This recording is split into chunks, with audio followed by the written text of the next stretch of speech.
The mightiest empire in human history didn't end with a war. It ended with a shrug. In 476 AD, a barbarian general walked into the palace at Ravenna, told the teenage emperor his services were no longer needed, and sent him home with a pension. No siege, no battle, just, "We don't need you anymore." But what's truly unsettling isn't how Rome ended. It's that almost nobody alive at the time even realized it was ending. And the reason why should terrify anyone living in a superpower today. That quiet moment was the final heartbeat of a death that took over 200 years, and it started with a murder.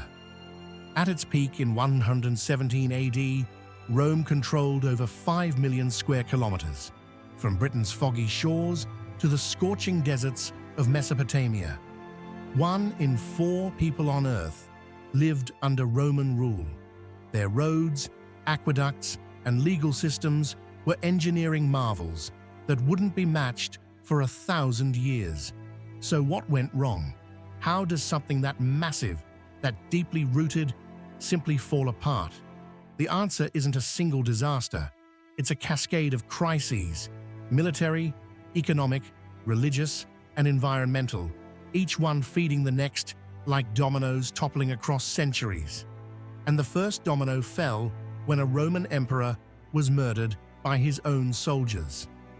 If you find these kinds of deep dives fascinating, subscribe, because we tell stories like this every week. In 235 AD, Emperor Severus Alexander was assassinated by his own troops, and what followed was 50 years of chaos so extreme that historians gave it its own name, the crisis of the 3rd century. 26 emperors ruled in 50 years, and most were assassinated. The empire fractured into 3 competing states. Plague killed an estimated 5 million people.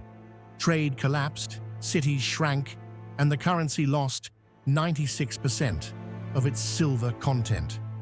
Emperor Diocletian managed to stabilize things around 284 AD by splitting the empire into eastern and western halves, each with its own emperor. It was a brilliant administrative solution, but it planted a seed that would grow into Rome's undoing. And the next crisis would make the 3rd century look like a warm-up. Now here's something most people get completely wrong about the so-called barbarian invasions, and it changes the entire story. The Germanic tribes at Rome's borders, the Goths, Vandals, Franks, and Saxons, weren't mindless savages trying to destroy civilization. Many of them had traded with Rome for centuries. They wore Roman clothing, they admired Roman culture, and some even served in the Roman military. They didn't want to destroy Rome. They wanted in. The problem was that Rome could no longer absorb them peacefully. When the Huns, those terrifying horse warriors from Central Asia, began pushing westward around 370 AD, they triggered a refugee crisis on a scale Rome had never seen. Hundreds of thousands of Goths appeared at the Danube River, begging for entry.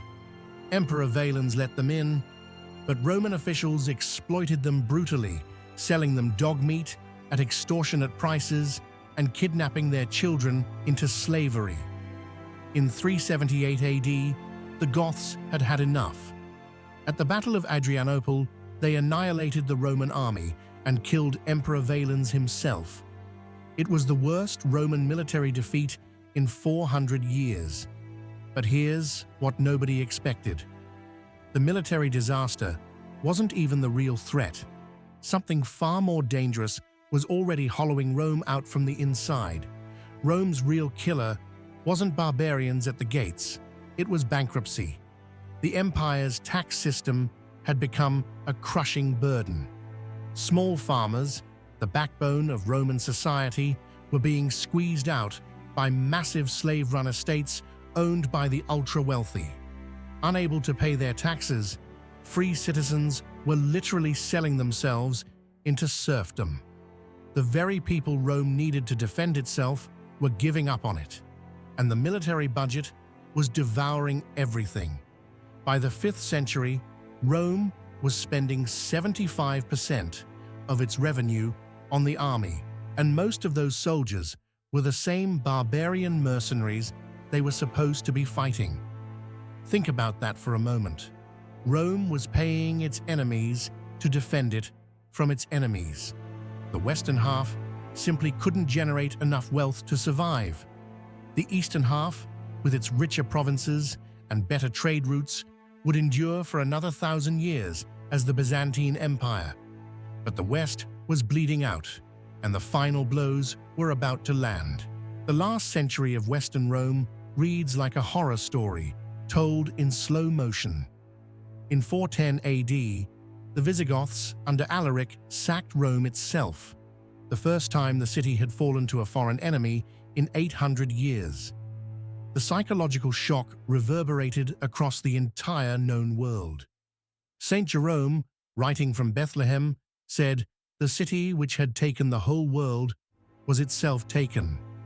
Saint Augustine began writing, "The City of God," trying to make sense of how this was even possible. In 455, the Vandals sacked Rome again, this time for 2 full weeks. They stripped the temples, carried off the treasures, and took the golden menorah that Titus had looted from Jerusalem 4 centuries earlier. Layer upon layer of history, stolen in a single fortnight. By 476, the Western Roman Empire controlled little more than Italy. Odoacer deposed the last emperor and sent the imperial